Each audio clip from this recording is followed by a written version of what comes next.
Dans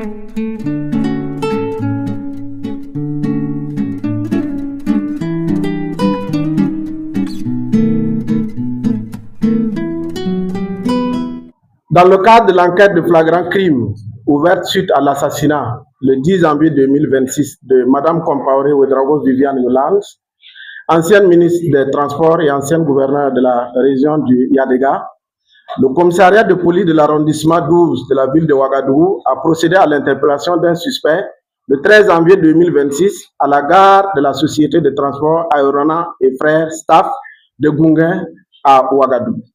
L'individu qui se nomme Bougouma Wenpanga Yannick est employé de commerce sans domicile fixe et âgé de 26 ans. Il est à préciser qu'au moment de son interpellation, le mis en cause était sous l'emprise manifeste de stupéfiants. Il a donc été mis en observation pendant 3 jours jusqu'à dégrisement. Quand il a retrouvé sa lucidité, les enquêteurs ont procédé à son interrogatoire. Interrogé sur les faits liés à l'assassinat de Compaoré Ouedraogo Viviane Yolande, le suspect a été dubitatif dans un premier temps avant de passer aux aveux. Bougouma Wenpanga Yannick a ainsi déclaré aux enquêteurs s'être rendu au domicile de la victime le samedi 10 janvier 2026 aux environs de 3 heures du matin en escaladant le mur. Il s'est camouflé à l'intérieur pour attendre l'arrivée de la fille de ménage et l'ouverture des portes pour s'introduire dans le bâtiment. Il dit avoir attendu le départ de la fille de ménage et le retour de la victime après la prière du matin pour commettre son forfait. Poursuivant sa narration, il déclare avoir surpris la victime dans sa chambre et l'a maîtrisée par une technique de clé de cou qu'il qualifie de cadenas, l'empêchant de pouvoir alerter le voisinage. Il dit s'être adressé à la victime en ces termes alors qu'il l'étranglait. « Tu es à la base de ma misère et de ma souffrance. Aujourd'hui, c'est la fin d'une longue époque.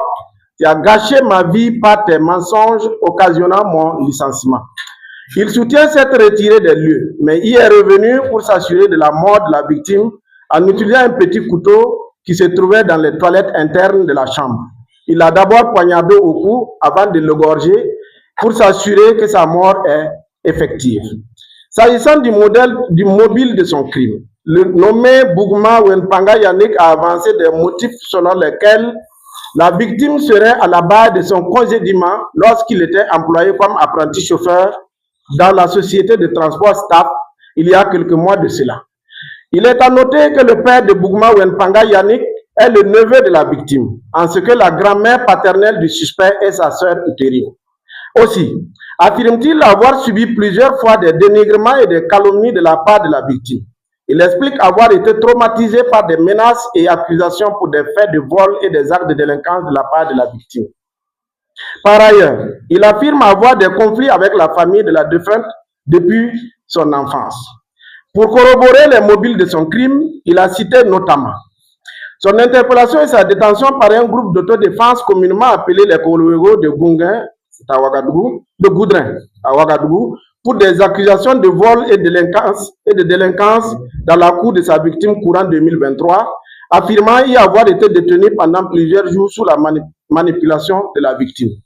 Son interpellation et sa détention à la maison d'arrêt et de correction de Ouagadougou pour des accusations de vol à la gare Staff Théâtre Populaire de Ouagadougou, affirmant avoir été acquitté par le tribunal de grande instance de Ouagadougou courant 2022. La convocation de son père depuis Kongoussi par la victime pour des faits qu'il qualifie de calomnie et de dénigrement qui ont terni l'image de son père du nom de Bougouma Pierre. À ce stade, les objets suivants ont été saisis entre les mains de Bougouma Wenpanga Yannick au moment de son interpellation et constituent autant d'indices qui corroborent ses aveux.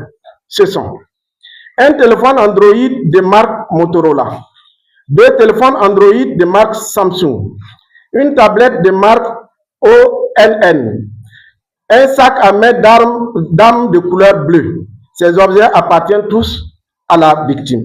Par ailleurs, l'habit du mis en cause de couleur noir-blanc, abandonné sur les lieux dans la chambre du fils de la défunte au moment des faits, a été identifié et retrouvé suite aux détails fournis par celui-ci. C'est le lieu de saluer l'engagement et la détermination des enquêteurs à mettre toute la lumière dans cet assassinat odieux. Nous saluons également la franche collaboration de nos populations qui œuvrent inlassablement aux côtés de la police nationale pour combattre l'insécurité urbaine sous toutes ses formes. Je vous remercie pour votre